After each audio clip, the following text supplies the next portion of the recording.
ಏಯ್ ಇಂದು ನಾನು ಅಧ್ಯಾಯ 5 ಜೀವಕ್ರಿಯೆಗಳು ಪಾಠವನ್ನು ಮಾಡಲಿದ್ದೇನೆ.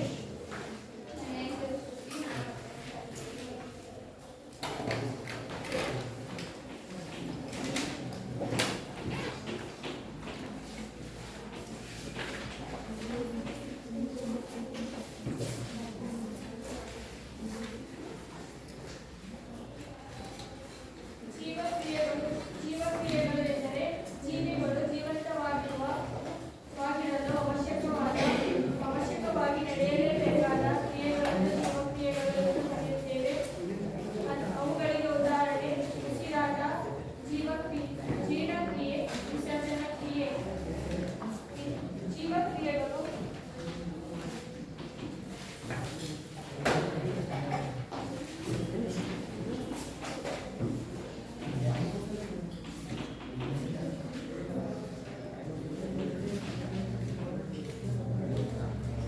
ಜೀವಿಗಳು ಜೀವಂತವಾಗಿರಲು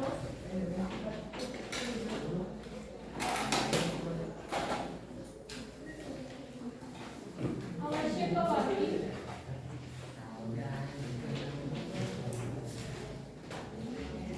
ನಡೆಯಲೇಬೇಕಾದ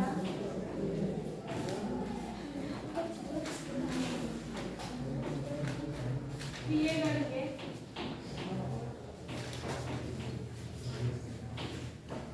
ಜೀವಕ್ರಿಯೆಗಳು ಎಂದು ಕರೆಯುತ್ತೇವೆ.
ಅಮೀಬಾ ತೆಗೆದುಕೊಂಡ್ರೆ ಉದಾಹರಣೆ ಅಮೀಬಾ ಈ ತರ ಇರ್ತದೆ. ಈ ಅಮೀಬಾ ಆಹಾರ ಇಲ್ಲಿ ಬಂದ್ರೆ ಇಲ್ಲಿಂದನೂ ತಗೊಳ್ಳುತ್ತೆ, ಇಲ್ಲಿ ಬಂದ್ರೆ ಇಲ್ಲಿಂದನೂ ತೆಗೆದುಕೊಳ್ಳುತ್ತೆ. ಯಾವುದೇ ಕಡೆಯಿಂದ ಆಹಾರ ಬಂದ್ರೆ ಎಲ್ಲಾ ಕಡೆಯಿಂದಲೂ ಅಮೀಬಾ ತನ್ನ ಆಹಾರವನ್ನು ಸೇವಿಸುತ್ತದೆ. ಇಂಥವುಗಳಿಗೆ ನಾವು ಏಕಕೋಶೀಯ ಜೀವಿಗಳು ಅಂತ ಕರೀತೀವಿ. ಈ ಕ್ರಿಯೆಗೆ ನಾವು ವಿಸರಣಾ ಕ್ರಿಯೆ ಎಂದು ಕರೆಯುತ್ತೇವೆ.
ನೇರವಾಗಿ ಸಹಾಯ ಮಾಡುತ್ತವೆ. ಆದ್ದರಿಂದ ಇವುಗಳನ್ನು ನೇರ ಕ್ರಿಯೆ ಅಂಗಗಳು ಅಂತ ಕರಿತೀವಿ. ಎರಡನೇದು ಸಹಾಯಕ ಅಂಗಗಳಿಗೆ ಉದಾಹರಣೆ.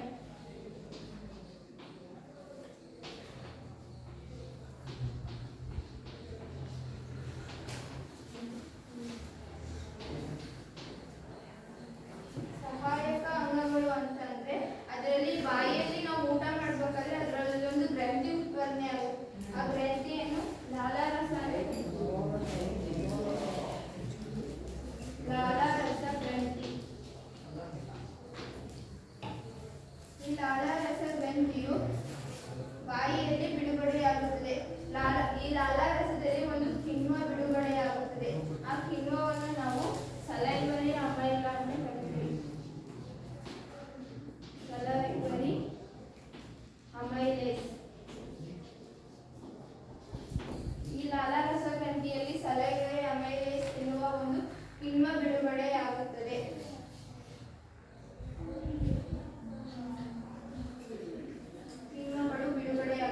ಕಿಣ್ವಗಳು ಅಂದ್ರೆ ಇವು ಒಂದು ರಾಸಾಯನಿಕ ವಸ್ತುಗಳು. ಇವು ನಮ್ಮ ಆಹಾರ ಪದಾರ್ಥಗಳ ಮೇಲೆ ಪ್ರತಿವರ್ತಕವನ್ನು ಮಾಡುತ್ತವೆ. ಕಿಣ್ವಗಳು ಆಹಾರಗಳ ಜೊತೆಗೆ ಆಹಾರದ ಕಣಗಳ ಜೊತೆಗೆ ಕೆಲಸ ಮಾಡುತ್ತವೆ. ಇವುಗಳನ್ನು ಕಿಣ್ವಗಳು ಎಂದು ನಾವು ಕರೆಯುತ್ತೇವೆ. ಕಿಣ್ವಗಳು ಸ್ರವಿಕೆ ಆಗಬೇಕು ಅಂದ್ರೆ ಆ ಸ್ರವಿಕೆ ಆಗುವ ಅಂಗಗಳನ್ನು ಗ್ರಂಥಿಗಳು ಅಂತ ಹೇಳಿ ನಾವು ಕರಿತೀವಿ. ಕಿಣ್ವಗಳು ಸ್ರವಿಕೆ ಆಗಲು ಉಪಯೋಗವಾಗುವ ಅಂಗಗಳನ್ನು ನಾವು ಗ್ರಂಥಿಗಳು ಅಂತ ಹೇಳಿ ಕರಿತೀವಿ. ಎರಡನೇದು ಸಹಾಯಕ ಅಂಗಗಳಿಗೆ ಎರಡನೇ ಉದಾಹರಣೆ ಜಠರ ಗ್ರಂಥಿ.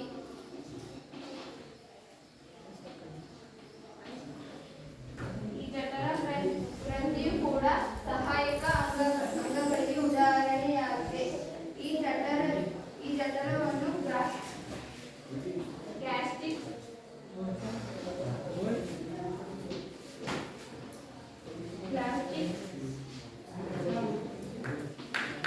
ಗ್ಯಾಸ್ಟ್ರಿಕ್ ಗ್ಲ್ಯಾಂಡ್ ಅಂತ ನಾವು ಕರಿತೀವಿ. ಈ ಜಠರ ಗ್ರಂಥಿಯಲ್ಲಿ 3 ರೀತಿಯ ಕಿಣ್ವಗಳು ಬಿಡುಗಡೆಯಾಗುತ್ತವೆ.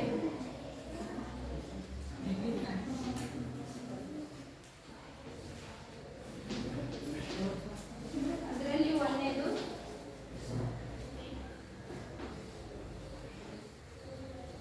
ಹೈಡ್ರೋಕ್ಲೋರಿಕ್ ಆಮ್ಲ.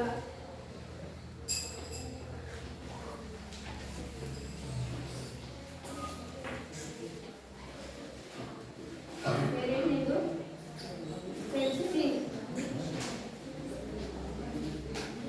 ಮೂರನೇದು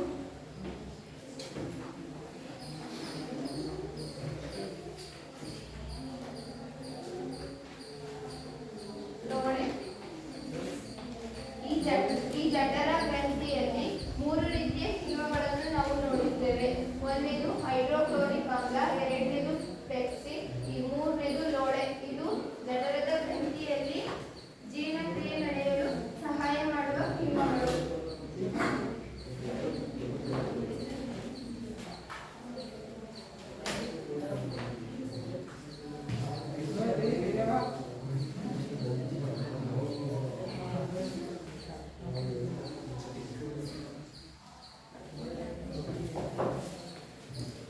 ಮೂರನೇ ಗ್ರಂಥಿ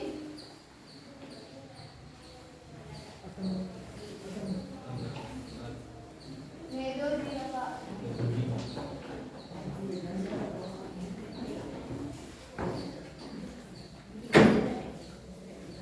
ಮೇದೋಜೀರಕ ಗ್ರಂಥಿಯು ಸಹಾಯಕ ಅಂಗಗಳಿಗೆ ಉದಾಹರಣೆ. ಈ ಮೇದೋಜೀರಕ ಗ್ರಂಥಿಗಳಲ್ಲಿ 2 ರೀತಿಯ ಕಿಣ್ವಗಳನ್ನು ನಾವು ನೋಡುತ್ತೇವೆ. ಒಂದನೇದು ಟ್ರಿಪ್ಸಿನ್, ಎರಡನೇದು ಲೈಪೀಸ್. ಈ 2 ರೀತಿಯ ಕಿಣ್ವಗಳು ಮೇದೋಜೀರಕದಲ್ಲಿ ಕಿಣ್ವಗಳು ಬಿಡುಗಡೆಯಾಗುತ್ತವೆ.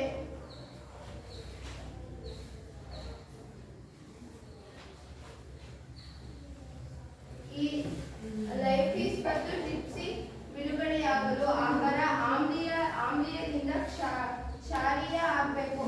ಅದಕ್ಕೆ ಆ ಬದಲಾವಣೆ ಆಗಲು ಪಿತ್ತರಸ ಬಿಡುಗಡೆಯಾಗುತ್ತದೆ.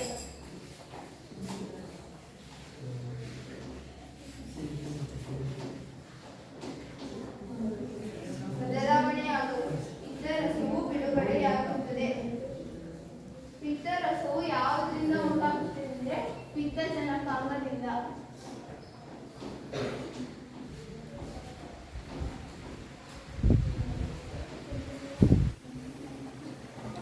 ಪಿತ್ತಜನಕಾಂಗದಿಂದ ಪಿತ್ತರಸವು ಬಿಡುಗಡೆಯಾಗುತ್ತದೆ. ಇವೆಲ್ಲ ಅಂಶಗಳು ಕೆಲಸ ಮಾಡಿದಾಗ ಮಾತ್ರ ಮಾನವರಲ್ಲಿ ಪೋಷಣೆಯು ಉಂಟಾಗುತ್ತದೆ. ಈ ಕ್ರಿಯೆಗಳು ನಡೆಯಲಿಲ್ಲ ಅಂದರೆ ಮಾನವರಲ್ಲಿ ಪೋಷಣೆ ನಡೆಯುವುದಿಲ್ಲ.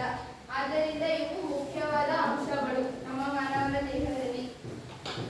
ಇನ್ನು ಉಳಿದ ಮಾನವನ ಜೀರ್ಣಾಂಗ ವ್ಯೂಹದ ವಿವರಣೆಯನ್ನು ನನ್ನ ಗೆಳತಿ ಪ್ರತಿಭಾ ವಿವರಿಸುತ್ತಾರೆ.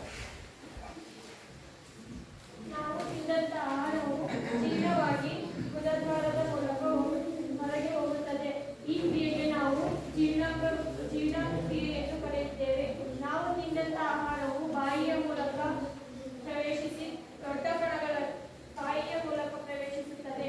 ಅಲ್ಲಿ ಹಲ್ಲು ಮತ್ತು ನಾಲಿಗೆಯ ಸಹಾಯದಿಂದ ಸಣ್ಣ ಕಣಗಳಾಗಿ ಅನ್ನನಾಳದ ಮೂಲಕ ಸಣ್ಣ ಕಣಗಳಾಗುತ್ತವೆ ಹಾಗೂ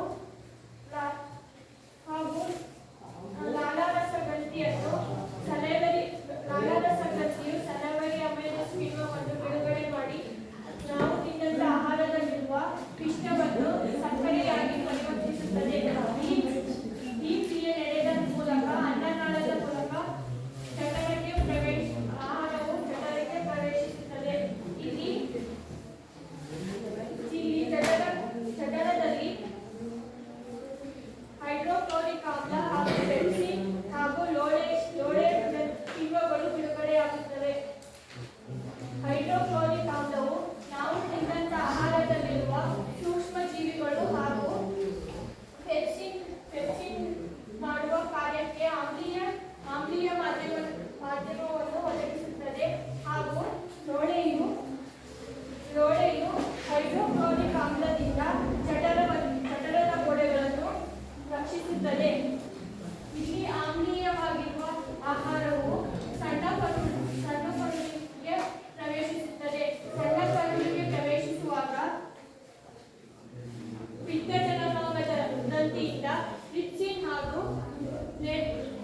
ಲೆಪ್ಟಿನ್ ಗ್ರಂಥಿಗಳ ಕಿಣ್ವಗಳನ್ನು ಸಣ್ಣ ಕರುಳಿಗೆ ಪ್ರವೇಶಿಸುತ್ತದೆ.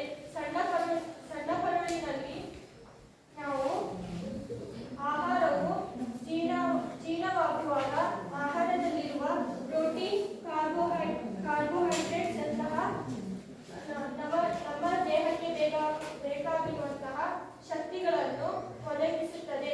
ನಂತರ ಸಣ್ಣ ಕರುಳಿನಿಂದ ದೊಡ್ಡ ಕರುಳಿಗೆ ಪ್ರವೇಶಿಸುತ್ತದೆ. ನಾವು ತಿಂದಂತ ಆಹಾರವು ಸಣ್ಣ ಕರುಳಿನಲ್ಲಿ ಪ್ರೋಟೀನ್ ಹಾಗೂ ಕಾರ್ಬೋಹೈಡ್ರೇಟ್ ಅನ್ನು ಹೀರಿಕೊಂಡ ನಂತರ ಉಳಿದಿರುವಂತಹ ನೀರು ಹಾಗೂ ಉಳಿದ ಪದಾರ್ಥಗಳನ್ನು ಸಣ್ಣ ಕರುಳಿನಲ್ಲಿ ದೊಡ್ಡ ಕರುಳಿನಲ್ಲಿ ಜೀರ್ಣವಾಗಿ ನಂತರ ಗುದದ್ವಾರದ ಮೂಲಕ ಹೊರಗೆ ವಿಸರ್ಜಿಸಲ್ಪಡುತ್ತದೆ. ಈ ಕ್ರಿಯೆಯನ್ನು ನಾವು ವಿಸರ್ಜನಾ ಕ್ರಿಯೆ ಎಂದು ಕರೆಯುತ್ತೇವೆ.